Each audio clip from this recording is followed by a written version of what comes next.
Me gustaría, don Julio, pues que conversemos sobre el siguiente particular. Y es que recordemos que en este programa, pues hablamos en algún momento de las pretensiones que tenían algunas de las autoridades sobre la resolución 0915. Había un movimiento y una determinación de hacerlo hasta que habló la vicepresidenta y prácticamente desautorizó a los confabulados para esto, y eso se quedó ahí. Es decir, como habló una jefa, los demás se sintieron desautorizados, y aunque cada cierto tiempo la gente que está interesado en echar por la borda este filtro seguirá intentándolo, pero por ahora parece que nos ganamos unos meses.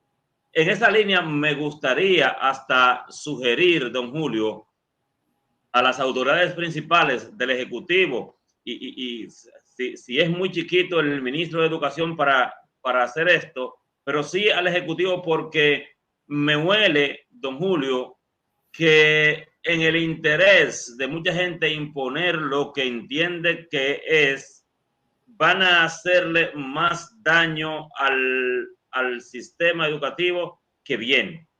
Y recordemos que México hace 10 años quitó las pruebas diagnósticas de su sistema educativo, porque como quedaban mal, don Julio, en esas pruebas, al compararse con otros países, la decisión del gobierno de entonces, hace 10 años, fue quitar las pruebas. Bueno, si no me miden, pues no hay preocupación porque no quedaré mal. No, Las quitaron. y en España no miden todas las áreas tampoco en la prueba PISA, y ni Sí, todo, ni son, ni es el sistema completo, es en algunas regiones y en una área más o menos que se así evalúan. es. En España no se dejan Por las evaluar tampoco. autonomías. Sí, así Por las mismo. autonomías que tiene en España, Exacto. por regiones, se da esa parte. Y me temo, don Julio, que en busca de resolver el asunto de que quedamos mal con las pruebas del laboratorio latinoamericano de evaluación de la calidad, las estandarizadas a nivel de los países del YESE, ¿verdad? Hay una pretensión de que los muchachos de República Dominicana aprendan cosas diferentes a los que aprenden los muchachos de esos acuerdos internacionales. Y lo digo porque en los propios documentos que se impulsan para ponerles en vigencia, la eliminación de los aprendizajes nos coloca a nosotros en unas condiciones de querer enseñar cosas que solo República Dominicana enseñaría, y que a la hora de ser evaluados con ese conjunto de países de Latinoamérica, nuestros muchachos estarían en unas desventajas amplísimas. Por lo que el llamado que quiero hacer al gobierno, básicamente al propio Ministerio de Educación, es que se pronuncie alguien y que se aseguren de que algunas de las cosas que se pretenden pues mejorar, por lo menos cambiar, sí, se piense muy bien, porque sí hay unas pruebas estandarizadas que procuran medir ese estándar a nivel internacional con la que República Dominicana se ha de comparar. Y si nosotros a nivel interno no estamos enseñando, no estamos desarrollando los aprendizajes acorde a esos estándares, cuando miramos de manera interna, en vez de evaluar 10 cosas, evaluemos 4. Vamos a decir, hey, muy bien, quedamos excelente. Pero cuando nos midamos, don Julio, con los estándares que se miden en los demás países, entonces estaríamos quedando muy por debajo, porque la procura de la propia adecuación curricular es bajar a lo sumo la cantidad de cosas que los estudiantes tienen que ver, y los aprendizajes que se procuraban o se desarrollan en el currículo vigente ahora desaparecerían en su mayoría. Y pregunto, ¿es posible entonces que algunos estén pensando que la manera correcta de resolver los números asiagos en educación, o sea, quitando cosas, o sea, en vez de evaluar 10 cosas, evaluando 4, en vez de medir a Julio Batista en función de lo que los demás países desarrollan y esas competencias que PISA pues definió en 2003 y que los currículos han asumido a nivel internacional, el hecho de que nosotros nos salgamos de ese grupo de países que evalúa lo mismo, no nos estaríamos engañando cual avestruz que mete la cabeza en la arena y cree que se acabó el mundo. Ojo al Cristo que es de cera, porque me parece, me huele que están dejando pasar entre las piernas algunas bolas, y es muy posible que si como esa resolución no se pronuncia una autoridad preclara que le ponga un freno a algunas pretensiones, así en este proceso de mejora curricular, me huele, don Julio, a que se está procurando bajar tanto la barda, bajar tanto los niveles de los estudiantes para que quedemos bien, que al final... Pero quedemos bien, ¿dónde? ¿Dónde vamos a quedar bien? Atrás del último, al compararnos con los demás. Porque si hay una prueba estandarizada, el currículo también debe estar estandarizado. Porque entonces no puede ser que usted baje la barda para entonces luego asistir a las pruebas. Porque si usted va a asistir a las pruebas PISA bajándole usted la barda a los contenidos, a los indicadores, ¿verdad? Que usted trabajaba antes, entonces menos indicadores. Muy bien, ahora nuestros estudiantes aprobaron, qué sé yo cuánto por ciento, pero ¿de cuántos indicadores?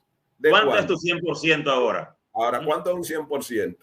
Porque cuando usted viene a ver un 70%, un ejemplo, de un 70% de 25, de 26, es mucho más que un 80% de 15 o de 18. Claro, entonces, claro. Eso es un engaño. Y es tan sencillo como lo siguiente, don Julio, es que si todos los investigadores sobre educación y los investigadores educativos pues coincidían en que el currículo dominicano estaba bien diseñado, ¿verdad? Entonces el problema no es el diseño, el problema es entender el diseño. Tú puedes mejorar porque todo es mejorable, pero a partir de lo que tienes. Entonces mi temor, don Julio, es que como nos dijeron, como nos decían los que investigan educación, que está bien, pero si quienes toman las decisiones no entienden lo que está bien, prefieren hacer algo nuevo, prefieren bajarle los niveles a todo, al final nosotros seremos expertos en nada. Nuestros bachilleres, al salir de la formación preuniversitaria, estarán en condiciones de un segundo grado de secundaria de otros países. Así que tienen que tener cuidado de a nivel interno no hacer tantos cortes para que nuestros muchachos, don Julio, no estén en desventaja con los demás bachilleres del mundo. Porque miren lo siguiente, aquí tantos estudios que se han hecho. Uno de los estudios que se hizo primero fue la cantidad de horas clase que recibía un estudiante del sector público en la República Dominicana. Y dijeron que era apenas unas 2 horas, 45 minutos, 2 horas, 35 minutos. Por lo tanto, por eso se ideó la tanda extendida. La tanda extendida para que tengan más tiempo, ¿verdad?, en la escuela y así poder abarcar más. Ahora, ¿qué resulta? Que la tanda extendida por sí sola, por usted extender el horario, no iba a aportar calidad. ¿Por qué? Porque esa tanda extendida, que el ministro pasó decía que estaba vacía. Bueno, pues si estaba vacía, ¿qué es lo que había que hacer? Llenarla. Teníamos que llenarla. Porque lo que no hacemos es con llenar con un horario de 8 a 12, que no es de 8 a 12 porque perdemos 5 minutos, 10 cantando el himno y subiendo la bandera. Luego perdemos 20 minutos o media hora con el desayuno escolar. Luego cuando salen a recreo para entrarlo de nuevo se pierden otros minutos más. Entonces cuando usted hace la sumatoria, por eso era que decía que eran 2 horas y pico solamente hora de clase. Entonces la jornada escolar extendida fue un mecanismo para ampliar la cantidad de horas clase. Entonces, muy bien, vamos a llenarla. ¿Dónde están los clubes de lectura? ¿Dónde están las clases de arte? ¿Dónde están las clases de música? ¿Dónde están? Y los diferentes clubes que había que hacer, que no era de lectura, solamente de matemática, de idiomas, de lenguas extranjeras. ¿Dónde están? Lo dejaron vacío, no lo han llenado. Entonces eso es lo que había era completarlo. ¿Por qué los politécnicos que dirigen los religiosos, que desde antes, muchos de ellos antes de ser jornada escolar extendida, ya eran jornada escolar extendida, por qué su rendimiento es muy diferente entonces a los otros de las escuelas que no están dirigidos por religiosos? Porque es sobre ciencia y sobre investigaciones que trabajan, don Julio, no sobre emociones. Exacto, y está lleno. Ellos tienen su jornada escolar extendida llena. Entonces, el problema no es la jornada escolar extendida. El problema es que hay que completar con los contenidos y además que el diseño nunca lo han completado. Que un maestro de jornada escolar extendida 40 horas y que tiene que estar las 40 horas de clase. Eso no es verdad. Eso no es lo que dice. No, porque el maestro debe tener unas horas no libre, pero sí unas horas fuera de la actividad curricular, o sea, frente al muchacho, las debe de tener, porque necesita, las necesita. Entonces, el muchacho, a medida que va cambiando de actividad, ¿verdad? También va recibiendo un descanso, porque cuando usted viene a ver, yo salgo de la hora de matemática, pero me toca arte. Cuando viene a ver, yo me gusta pintar y tengo en mi horario 2 horas de arte. Ese día que tengo esas 2 horas de arte, estoy haciendo lo que me gusta, ¿verdad? O cuando viene a ver, toco la guitarra o toco un instrumento, como se han visto, han ido desapareciendo un sinnúmero de bandas musicales, porque me escribió en estos días el monitor que llevaba a los muchachos al metro a tocar. Me escribió en estos días diciendo que eso era viejo, porque a él lo desvincularon. ¿Usted entiende? Que llevaba a los muchachos al metro y tocaban en estos tiempos. Sí, en estos tiempos de Navidad.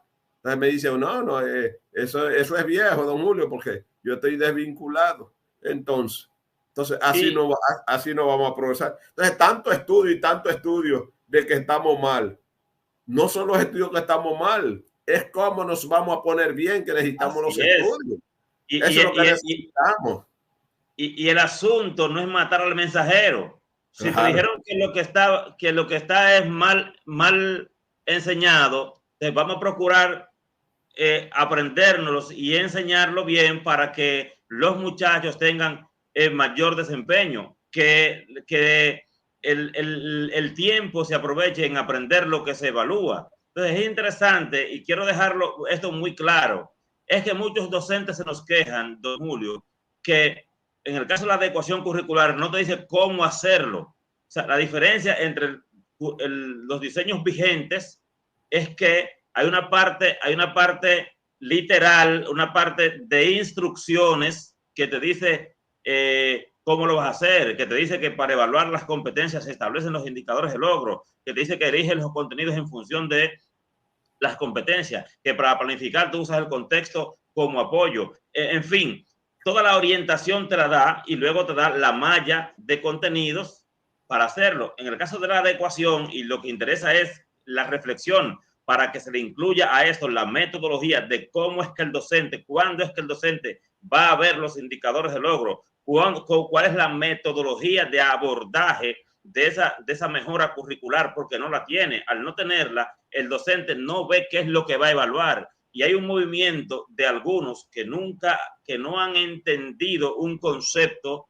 don Julio, a los niveles más altos, que andan diciendo que no van a existir los indicadores de logro. Bueno, pero es que si no existen los indicadores, no pueden existir las competencias, porque en los indicadores es que se traducen las competencias. El docente escucha, se confunde, no sabe dónde va a ser. Yo les sugiero es que sea en esas mejoras que se le van a hacer a la adecuación, o sea un tutorial que se cuelgue en las páginas oficiales, cómo es que el docente toma un elemento o toma otro, cuál es la metodología de abordaje de lo que se está presentando, que al igual que la planificación de proyectos deben hacer un modelo, un ejemplo y colgarlo en las páginas oficiales para que el docente pueda verse allí y seguir ese modelo, seguir ese tutorial, si pudiésemos llamarlo así, y salir de una vez y por todas del empantanamiento en el que está el docente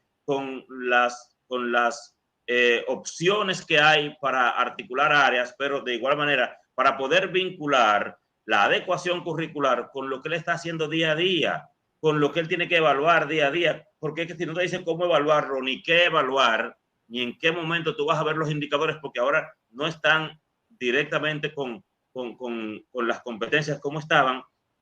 Entonces, que alguien le diga de manera clara para que el docente pueda, don Julio, pues estar claro de qué es lo que va a evaluar, qué es lo que va a tomar en cuenta, porque algunos dicen, mira, ya están a prisa trabajando para mandar un registro de grado. No puede venir un registro sin la ordenanza, porque la ordenanza, si van a actualizar la ordenanza, tiene que salir primero que el registro, porque el registro viene en función de la ordenanza. Tú no puedes evaluar una cosa, don Julio, que no esté en la normativa. Yo no puedo certificar la aprobación de don Julio Batista al siguiente grado en el aire sin tener la ordenanza de evaluación actualizada, lista y vigente. Así que interesante sería que pudiesen antes de que vaya a salir un documento sin las mejoras necesarias, que se mediten esto y que no pase como en México, 10 años de las pruebas diagnósticas, las escuelas sueltas, en agosto deciden hacer una diagnóstica, ver cómo le va a los muchachos, porque si no hay una vara de medida